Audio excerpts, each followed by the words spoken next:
Once upon a time, there lived a boy called Afam. He was very stubborn and mean to everybody in the village. He would always roam around the village doing nothing but cause trouble everywhere he goes. He lived with his mother in the village. His mother would always advise him to change his ways of life and be useful to himself and society at large. But he would always turn a deaf ears to his mother's advice. Afam was so stubborn that even the village vigilantes got tired of beating and locking him up. One afternoon, he collected his mother's money, which she made from the farm produce she sold earlier that day, to go spend on his friends and drinks.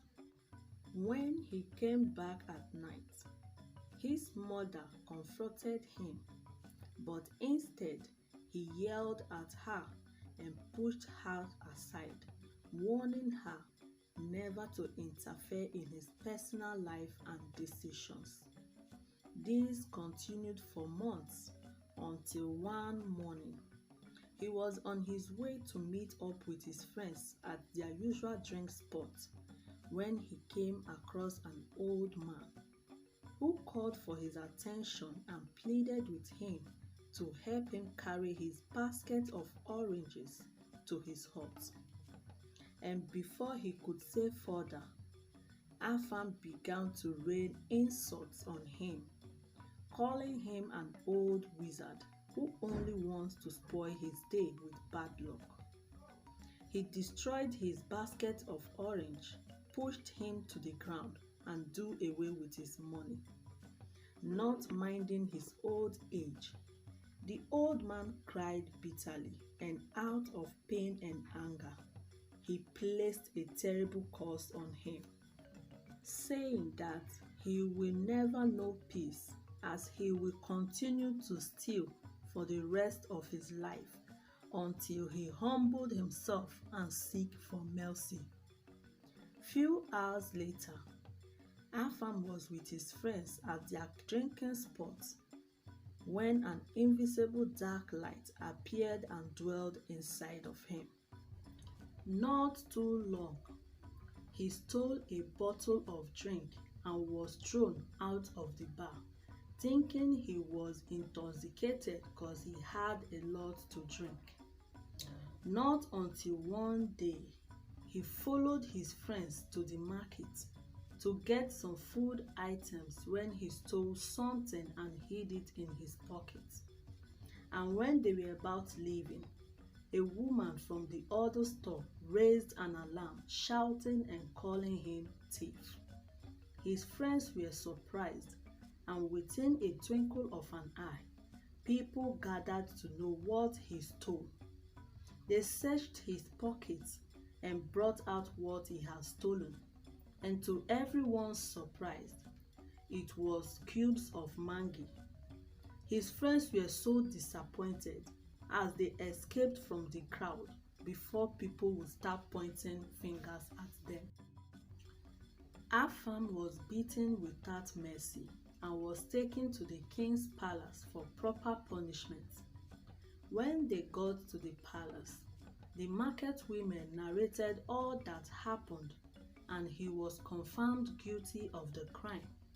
And the king declared his punishment, saying Afam would stay and work in the palace for 3 months without compensation for him to learn his lessons.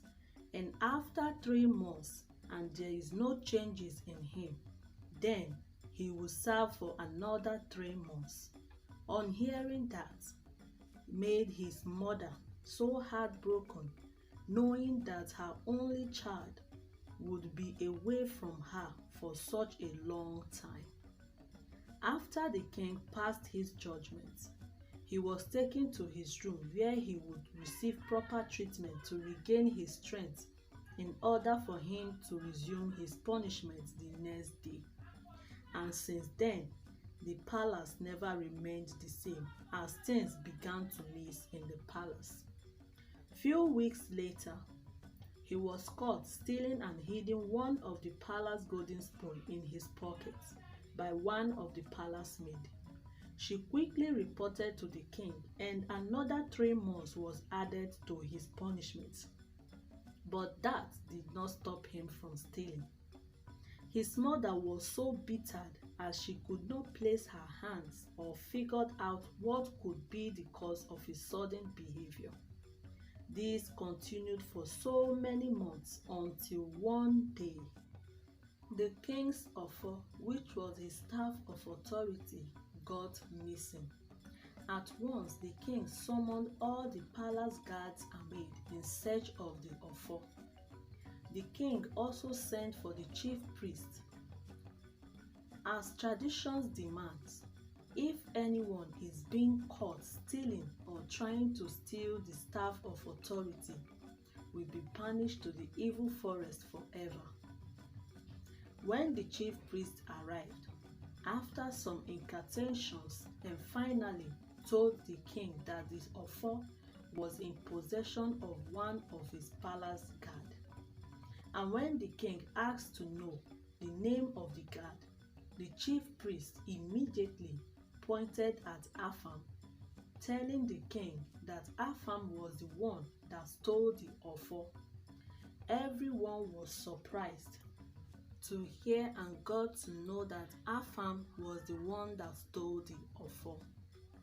His mother was so deeply bittered and devastated, knowing fully well of the consequences of anyone who dares to steal or stole the king's offer. 2 of the palace guards was sent to go and search his room.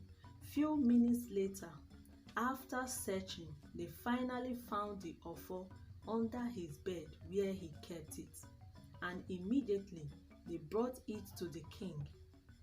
Afam was surprised as he began to cry and pleaded with the king for mercy. His mother also pleaded with the king not to banish her only child into the evil forest. After some minutes, the king was about to pass his judgment of banishment when the chief priest stopped him and told him that Afam was under a curse. All that he has been doing was not with his clear eyes, but was walking under a curse, and until the curse is broken, he will continue to steal. He also told the king that Afam did something bad to an old man who only asked for his help some months ago, and that triggered the old man to place a terrible curse on him. The king asked where they can find the old man and if he was still alive.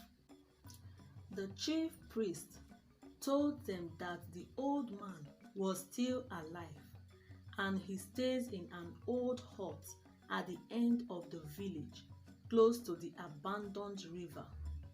Afam was so terrified, for he never knew his ignorance and stubborn lifestyle would bring so much pain and sadness to him. The next day, Afam and his mother embarked on a short but long journey to the end of the village in search of the old man. It took them so many hours to get there. They saw the old hut and went inside. They met with the old man lying on his sick bed. When the old man saw Afam and his mother, he smiled and welcomed them in. Afam went on his knees, crying as he began to plead with him for mercy and forgiveness. He forgave and wished him well. Before they could sail further, he gave up the ghost. Afam gave him a befitting burial as a sign of his last respect to him. And since then, he lived a responsible life and started treating everyone equally, regardless of their status, and also helped his mother and everyone in any way he could, and he was used as an example to the young ones. Lesson to be learned from this is that desist from stubbornness, for it will only bring nothing but everlasting pain and regret. Always respect and be a helping hand to people regardless of their age and status, for its reward is always greater.